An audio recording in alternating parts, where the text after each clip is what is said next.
আওয়ামী লীগকে জিজ্ঞেস করেন এই 11 দলের শক্তি সামর্থ্য কতটুকু আছে। গণ অভ্যুত্থানে পরবর্তীতে দুইবার বেনিফিশিয়ারি, দুইবারই আমাদের বর্তমান সরকারি দল। 91-এর গণ অভ্যুত্থানে পরবর্তী, 24-এর গণ অভ্যুত্থানে পরবর্তী দুইবারে আপনারা জাতির সাথে বেইমানি করেছেন।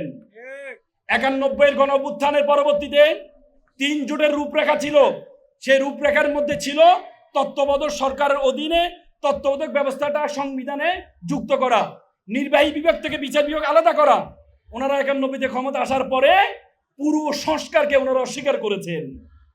এবারেও 24-এ গণ অভ্যুত্থানের পরবর্তীতে ওনারা বেনিফিশিয়ারি, ওনারা ক্ষমতায় এসে আবারও যে সংস্কার, গুরুত্বপূর্ণ সংস্কার, জুলাই শহীদদের যারা মুখে বলেছিল রাষ্ট্র সংস্কার চাই, সাময়িক অসুবিধার জন্য ক্ষমা চাচ্ছি, সে জুলাই শহীদদের রক্তের সাথে আবারও ওনারা বেইমানি করছে। কিন্তু আমি সব জায়গায় বলি বিএনপি আওয়ামী লীগ হতে পারবে না। আওয়ামী লীগ হতে পারবে না বলতে আওয়ামী লীগের মতো শক্তিশালী হতে পারবে না। আমাদের সরকারি দলের মহাসচিব তিনি বলেছেন 3 মাসে আওয়ামী লীগ 15 বছরে যত উন্নয়ন করে নাই 3 মাসে নাকি ওনারা তার চেয়ে বেশি উন্নয়ন করেছেন। আচ্ছা, উন্নয়ন কার ভাষা? উন্নয়ন স্বৈরশাসকের ভাষা।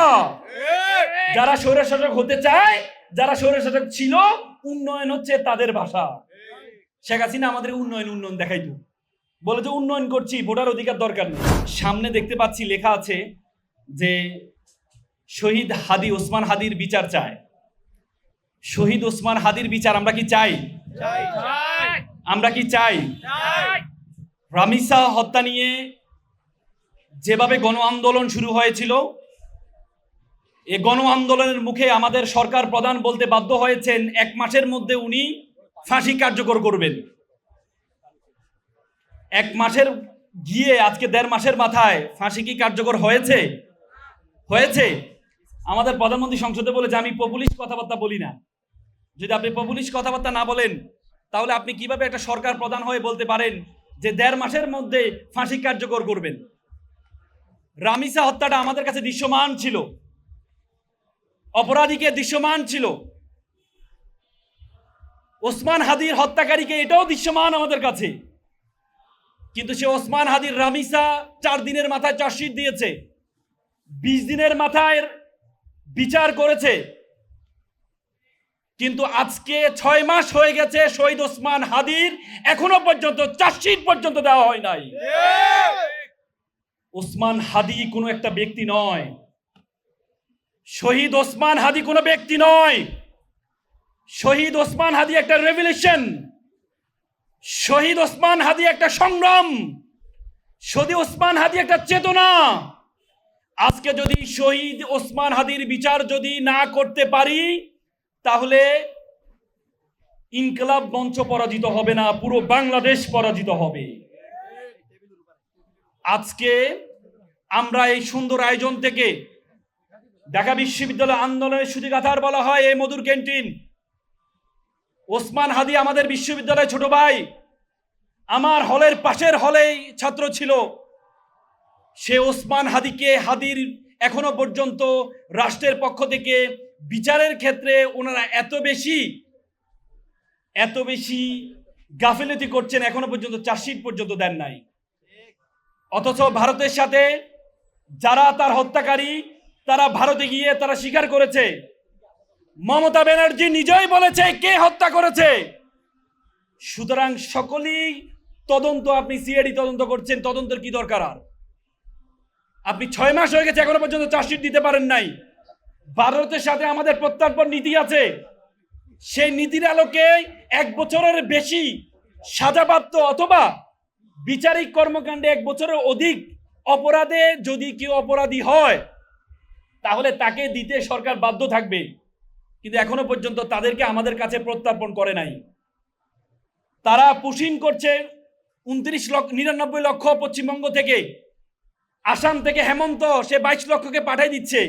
বলল যে তাদের বাবা মা, তাদের দাদারা নাকি বাংলাদেশে জন্মগ্রহণ করেছে। যিনি প্রধানমন্ত্রী পশ্চিমবঙ্গের, ওনার মা কোন দেশে জন্মগ্রহণ করেছেন? যদি পুশিং করতে হয় বাবা মা বাংলাদেশে জন্মগ্রহণ করার কারণে, তাহলে প্রথমেই পুশিং করতে হবে শুভেন্দুকে বাংলাদেশে পাঠাতে হবে। আপনারা আমাদেরকে নীতি দেখান, আজকে সরকারের পক্ষ থেকে আমাদের একজন মন্ত্রী, আমাদের সরকারি দলের মহাসচিব, তিনি বলেছেন 3 মাসে আওয়ামী লীগ 15 বছরে যত উন্নয়ন করে নাই 3 মাসে নাকি ওনারা তার চেয়ে বেশি উন্নয়ন করেছেন। আচ্ছা, উন্নয়ন কার ভাষা? উন্নয়ন স্বৈরা শাসকের ভাষা।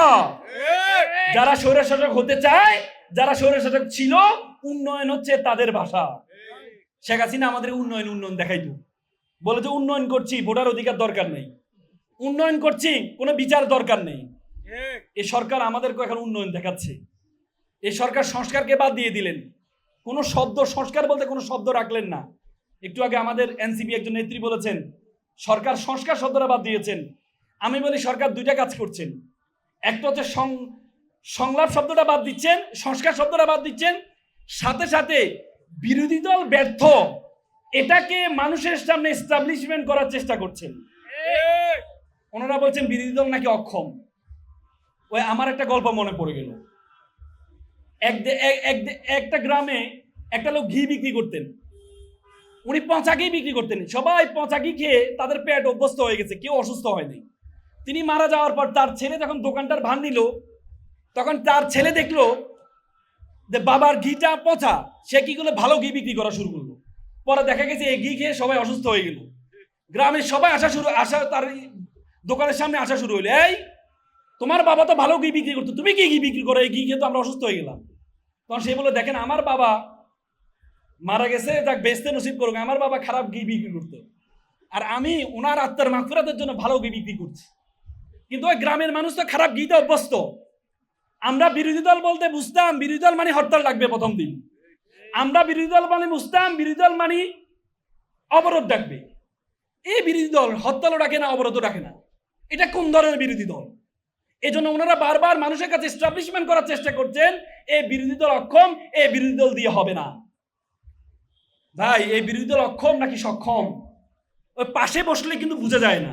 আমি ফুয়াদ ভাই যখন পাশে বসছি, ফুয়াদ ভাইয়ের মুখোমুখি চোখাচোখি কিন্তু আমার হচ্ছে না, কিন্তু উনি যদি আমার সামনে বসতেন তাহলে আমি বিরোধী হিসেবে ওনাকে দেখতাম, ওনার কি কি লুপলস আছে। তো এই সরকারি দল তো এই যে বর্তমান বিরোধী দলের সাথে একসাথে পাশাপাশি বসছেন, এজন্য তাদের কি শক্তি সামর্থ্য আছে এটা উনি দেখেন নাই। আওয়ামী লীগকে জিজ্ঞেস করেন এই 11 দলের শক্তি সামর্থ্য কতটুকু আছে। গতকাল একটা ভিডিও ভাইরাল হয়েছে, বিদেশে একটা ভিডিও, উনি বলছেন বিএনপি আমাদের মূল শত্রু নয়, 5 মিনিট বিএনপিকে আমরা রাজপথ থেকে উঠে দিতে পারবো, আর আমাদের মূল শত্রু হচ্ছে জামাত, বলেছে না? তারা তো বিরোধী মুখোমুখি ছিল, এজন্যই তো 3 আগস্ট জামাতকে নিষিদ্ধ করা হয়েছে। তো সুতরাং আপনারা বিরোধী দল অক্ষম বলে আপনাদের দুর্বলতা ঢাকতে পারবেন না। গণ অভ্যুত্থানে পরবর্তীতে 2বার বেনিফিশিয়ারি, 2বারই আমাদের বর্তমান সরকারি দল। 91-এর গণ অভ্যুত্থানে পরবর্তী, 24-এর গণ অভ্যুত্থানে পরবর্তী 2বারে আপনারা জাতির সাথে বেইমানি করেছেন।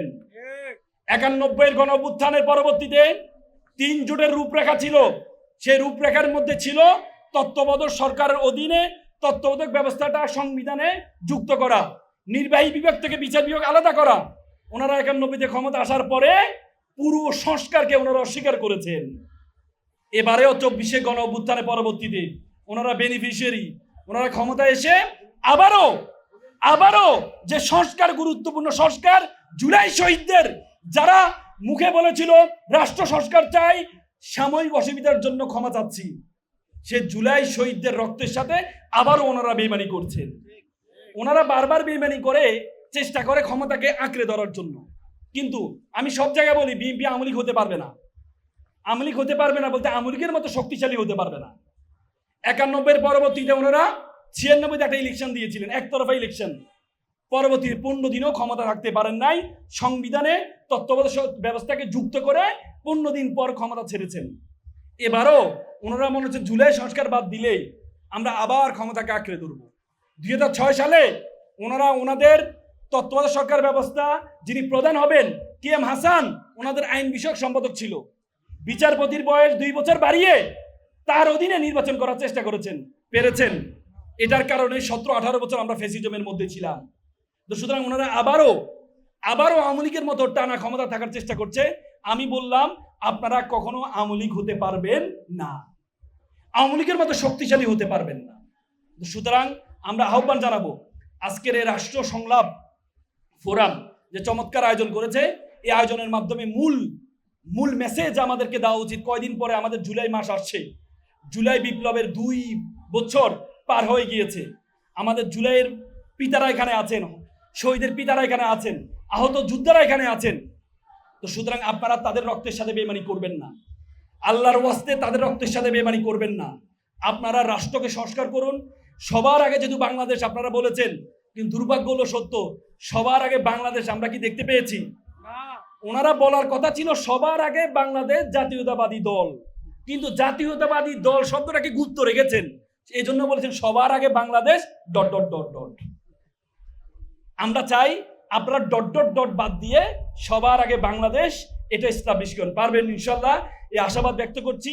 এবং জুলাই যে চেতনা, জুলাইয়ের বিপ্লব শহীদদের যেই মূল আকর্ষণ ছিল, মূল চেতনা ছিল যে আমরা দেশটাকে সুন্দর করব।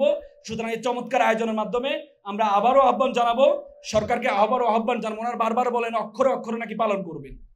আমি মিনিং খুঁজে পাই না অক্ষরে অক্ষরে। What is the meaning of the অক্ষরে অক্ষরে জুলাই সনদ বাস্তবায়ন?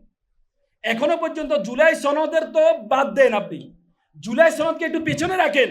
ওনারা ওনাদের 31 দফা, যেটা ওনারা 2023 সালে হোটেল ওয়েস্টিনে বসে পুরো বিশ্বের সামনে, মিডিয়ার সামনে ওনারা 31 দফা দিয়েছেন, সে 31 দফা এখনো পর্যন্ত 3 মাসে 6টা দফা ওনারা নিজেরা ভায়োলেশন করেছেন। ওনারা নাকি জুলাই সনদ বাস্তবায়ন করবেন, নিজের 31 দফা নিজেরা বাস্তবায়ন। প্রথম 31 দফার প্রথমটা ছিল সংবিধান সংস্কার কমিশন করবেন, সেটাই ওনারা বাদ দিয়ে দিলেন। ওনারা বলেছেন সুপ্রিম কোর্টের সচিবালয় তৈরি করবেন, সচিবালয় প্রতিষ্ঠিত সচিবালয়, সেটা ওনারা বাদ দিয়ে দিলেন। ওনারা বলেন ক্রিয়াঙ্গনে কখনো দলবাজি করবেন না, অথচ ক্রিয়াঙ্গনে সবচেয়ে বেশি প্রত্যেকের পুত্র বলে যে ফ্যামিলি কার্ড, সবচেয়ে বড় ফ্যামিলি কার্ড তো সেখানে তারা দিয়েছে। তো সুতরাং আমরা চাই আপনারা আপনাদের 31 দফা পালন করেন, জুলাই সনদ বাস্তবায়ন করেন। সকলে ভালো থাকবেন, সুস্থ থাকবেন। আসসালামু আলাইকুম।